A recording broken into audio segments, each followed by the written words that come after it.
Pagka gusto mong pataga, di ano. Kupahan nyo lang si tatay. Oh. Ayaw nila ng kawayan kasi ang bilis daw mabulok. Ito na lang. Ano yan?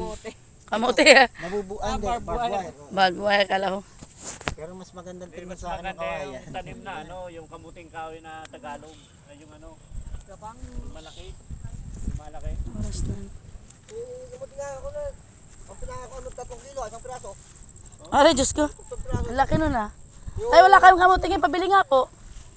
Wala kayo. Pabili nga po. Sarap yan. 10 kilo isang piraso. Mga isang sako po. Ano, pula po ba yan? Isang sako. 10 kilo Oo, ng ba't piraso. kaya kamuting kahoy dito? Ah, kamuting kahoy po ba? Wala pong dilaw. Kala ko kamuti. Dilaw po. Dilaw.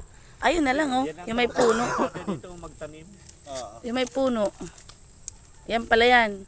Sipin mo yan, ano, Mismo may puno na yan, sir. malaki lupa. Sa sunod nun. Bahay na.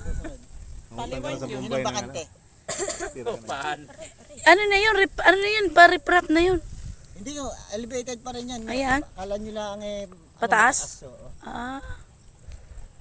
Ayun o, para lang. Gusto mo pala na relax niya dito. Relax ka rito. Ito nga, may bahay na. Wala, marites dito makuliglig. Kaya nga lang, ma'am, yung daan. Ano ka? Kanina nga sabi namin, bumulik na tayo. Sa umpisa lang talaga yung malalayo. Hindi, sa umpisa lang po yun. Kala nyo malayo kasi ngayon lang kayo Yan, sabi nga ng utol to. Ang isang lugar, pag pinunta mo malayo sa tingin mo, pag kayo pabalik-balik ka na. Sila nga, ang bilis lang. May sombrero ng anak mo. Sa umpisa lang po kasi kala nyo malayo kasi bago lang eh. Pero Halimbawa, magbigay tayo sa anong 20K muna. Ano? pag ano, Tama-tama, may kubo tayo inilipat to. Meron kaming kubong ano.